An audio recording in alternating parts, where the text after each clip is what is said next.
Chapter 1. The Music in the Rain. The storm had been coming all afternoon, rolling in from the west with the stubborn heaviness of late summer.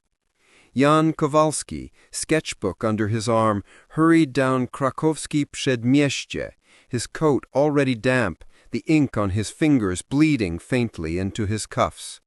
He'd spent the day drawing the facades of old townhouses, chasing the angles of light as if by saving them on paper he could hold back whatever change the world was whispering about. When the first real crack of thunder came, he ducked beneath the awning of a small café whose sign, faded and elegant, read Café Chopin. The smell of wet cobblestones mixed with that of strong coffee and cigarette smoke. Inside, a few patrons lingered, soldiers, students, a mother with a sleeping child, and at the far end, in a pool of lamplight, sat a young woman at a piano. Her name, he would learn later, was Sofia Lewiska, 22, a Jewish pianist with dark curls escaping from a pinned knot, her eyes lowered as her fingers moved across the keys. She was playing Chopin's Nocturne in C-sharp minor, and the melody hung in the air like rain itself, delicate, trembling, full of ache. Jan stopped just inside the doorway, his hat in his hands. He forgot the rain, the thunder, even the pencil that rolled from his pocket and clinked on the floor. He simply listened. When she finished, there was a hush so deep that even the clock on the wall seemed to pause. Then came a small ripple of applause. Sofia smiled faintly, that secret inward smile of musicians who play for the ghosts in the room. Jan found himself walking to the counter, ordering a coffee he didn't want, just to stay. The waitress gave him a knowing look. "You're not the first to fall in love with that piano, panie," she said. He smiled. Maybe not with the piano. When Sofia rose from her bench to collect her coat, he stood up almost without thinking. "That was beautiful," he said, in his careful Polish, his voice a little rough. She tilted her head. "You looked as if you were sketching the notes in your mind." He blinked. "You noticed?" "I notice everything when I play. It's how I stay alive." They spoke until closing, about music, architecture, about the colors that live between dusk and midnight. She told him she played here every evening, sometimes for coins, sometimes for bread. He told her he'd studied buildings that no longer existed, cathedrals burned or rebuilt so many times they had ghosts in their walls. When the café closed, rain still whispered over the city. They walked together under a single umbrella down the glistening streets of Novi Swat. At the corner where the lamplight turned gold through the mist, Jan stopped. "May I draw you?" he asked. Sofia smiled. "Only if I may play for you again." And there, beneath the lamplight, as thunder murmured far away, their hands brushed, then lingered, then held. The kiss that followed was soft, uncertain, the kind of kiss that changes everything and yet feels like remembering something you've always known. Chapter 2. A Week of Forever. They met every day after that. Mornings by the Vistula, the river glinting like a silver ribbon. Afternoons, sketching and playing, sharing bread and laughter. Evenings filled with the hum of trams, with music that spilled from the café into the twilight. Jan drew her at the piano, her head bowed, her fingers blurred in motion. Sofia, in turn, composed small melodies for him, bright, quick waltzes, tender fragments that sounded like the sunlight through glass. They talked of the future. A house filled with books and music, a garden with lilacs, a window facing the river. She dreamed of studying in Paris. He dreamed of rebuilding Warsaw with bridges that sang when the wind passed through them. "We'll build our life like a symphony," he said once. "You the melody, I the structure." She laughed. "And who will keep time?" "Our hearts," he whispered, kissing her hand. But beyond the soft nights, the world was shifting. Posters called for enlistment. The radio crackled with rumors from the West. Sometimes, when sirens tested their wail across the city, Sofia's fingers trembled on the keys. Jan would squeeze her shoulder. "Don't be afraid, Sonechko," he'd say in his half-learned Ukrainian. "Warsaw is strong." She smiled, but her eyes held a question she didn't dare voice. Chapter 3. The Day the Sky Fell. September 1st, 1939. Morning broke red. The air itself seemed to shake. The first bombs fell on the outskirts of the city, and then closer, explosions that sent pigeons scattering like torn paper into the sky. Jean found Sofia in the café basement, surrounded by frightened patrons. The piano upstairs had been thrown onto its side by the blast of a nearby bomb. Dust filled the air, thick as fog. He took her in his arms. "They've invaded," he said. "Germany's crossed the border." Her hands clutched his uniform sleeve. "You'll go?" she asked. "I must. The reserves are called. I leave tonight." The words cracked something inside her. "Then promise me," she said. He silenced her with a trembling kiss. "I'll come back. I swear it. Wait for me here, by our piano, no matter what happens." At the train station, smoke and noise filled the air. Soldiers climbed into carriages. Mothers cried. Lovers held on as if touch alone could stop time. Jean pressed his forehead against hers. "I will return, Sonechko. Wait for me. By the piano." She nodded, unable to speak, her tears lost in the roar of the departing train. Chapter 4. The Silence Between Bombs. The weeks that followed were a blur of fire and ruin. Sofia stayed in Warsaw as the city was pounded day after day. The café burned, but the piano survived, scorched, cracked, yet still capable of sound. She played for the wounded in makeshift hospitals, her fingers raw, her heart hollow. Music became her shield, each note a prayer, each chord a heartbeat. When her parents were killed in a bombing on Leshno Street, she buried them herself, her black dress gray with ash. That night she wrote a letter to Jan. "My dearest love, if you ever find this, know that I lived for our promise. I play for you every night, in the dark, so you might hear me across the distance. Come back to me, my architect of dreams, Sofia."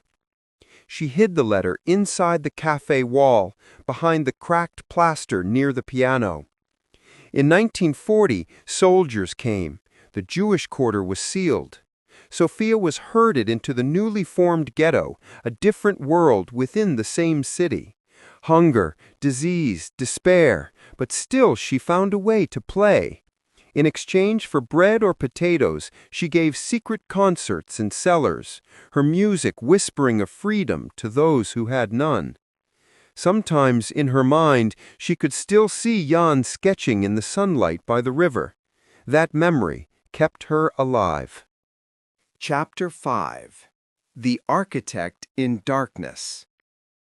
Meanwhile, Jan had been captured near Kutno, his unit shattered. He was sent to a prisoner camp, then to Auschwitz. His hair was shaved, his name replaced with a number tattooed in blue on his arm. Every day he labored, hauling stones, building walls whose purpose he could not ask. Yet in his mind he built other things, bridges, cathedrals, the house by the river he had promised her. At night, when the wind moaned through the barracks, he would close his eyes and trace the air where her hand had been, whispering, "Kohani." He imagined the tattooed number as a bracelet she'd given him, a mark of belonging, not of loss. One winter evening, half-starved and feverish, he sat by the fence and nearly gave up. Then, faintly, from another block, someone began humming a melody. He froze. It was Chopin's Nocturne in C-sharp minor. Tears blurred his vision.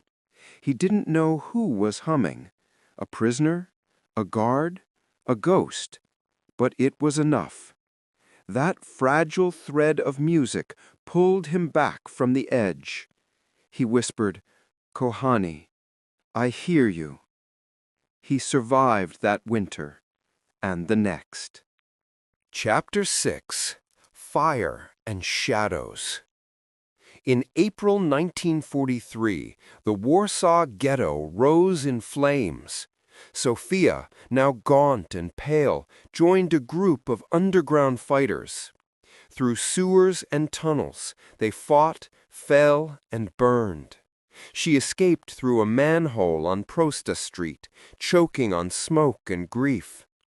She found refuge with the Polish underground, carrying messages, nursing the wounded, hiding in catacombs beneath ruined churches.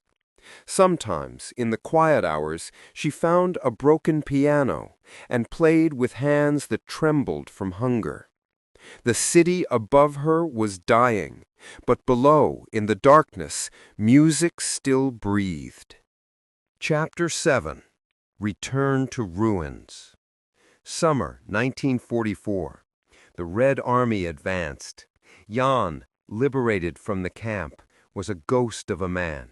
Ribs sharp beneath his skin, hair streaked with gray, though he was barely 30. He walked east, through fields of wreckage, toward the city that haunted his dreams. Warsaw greeted him as a skeleton. Streets leveled, air smelling of smoke and history. Yet he knew the way. Step by step, he found the café, or what was left of it.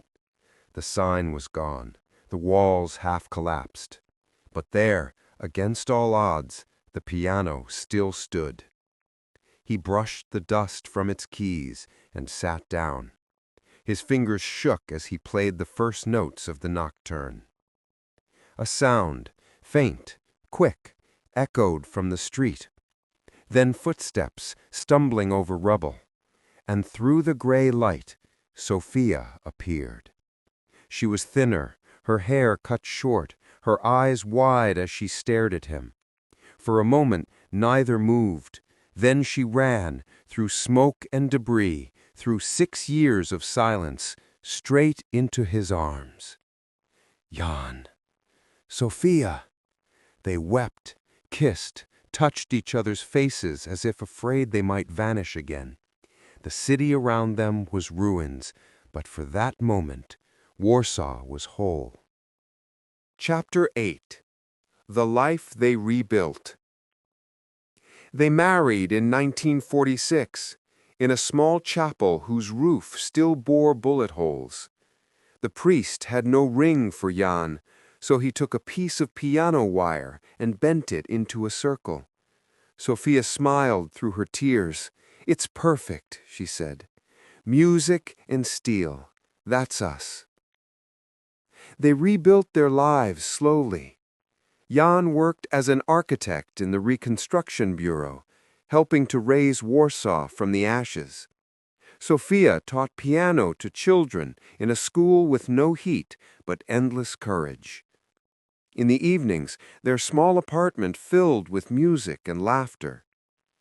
In 1948, their daughter was born, Anna, a girl with her father's eyes and her mother's hands. By 6, she played the violin. By 12, she played the nocturne as if born for it. Sometimes, on quiet nights, Jan would draw while Sofia played. He said he was trying to capture the shape of her music in lines and light. She would tease, "And what does love look like on paper, my architect?" He'd hold up his sketch, a heart built of arches and bridges, anchored in the river. Chapter 9. The Long Twilight. Years passed. The city healed, though scars remained. Sofia's hair turned silver. Jan's hands grew stiff. But every evening they walked by the Vistula, arm in arm, breathing the scent of lilacs that had finally returned to bloom. Their daughter became a musician, her concerts filling halls across Europe. Their grandchildren came to visit, filling the small apartment with laughter and the smell of cocoa and varnished wood. Sometimes, after everyone left, Jan and Sofia would sit by the window, watching the city lights flicker. "Do you remember that night, Kochani?" he'd whisper. "The rain, the lamplight." "And the first kiss," she'd smile. "I remember every note." He'd take her hand, tracing the faint blue veins like the lines of a map. "We built something beautiful, didn't we?" "Yes, we built forever." Chapter 10. The Final Nocturne. Winter, 1991. Jan lay in their bed, the sketchbook closed beside him. Outside, snow drifted softly against the glass. Sofia sat by his side, her fingers entwined with his. He looked at her one last time, eyes still full of love, still young inside their years. "Play for me," he whispered. She began the nocturne, slow and tender. Before the final chord, his hand grew still in hers. When they buried him, the city bells rang faintly in the distance, not for grief alone, but for gratitude. Chapter 11. Epilogue. The Music Lives. A year later, Sofia played that same nocturne at a concert in his memory. Her hands trembled, but the melody was pure, clear, infinite. When she finished, she looked toward the empty chair beside the piano and smiled. That night, she fell asleep with his sketchbook open on her lap, the drawing of the heart made of bridges, and did not wake again. Chapter 12. Legacy. Spring sunlight spilled across Powansky Cemetery. Their daughter Anna stood before two graves marked by a single stone. Sofia and Jan Kowalski. Together, always. She laid 2 tickets on the marble, tickets for a Chopin concert at the Philharmonic. The wind caught a petal from the lilac bouquet and carried it toward the river. You found each other again, forever.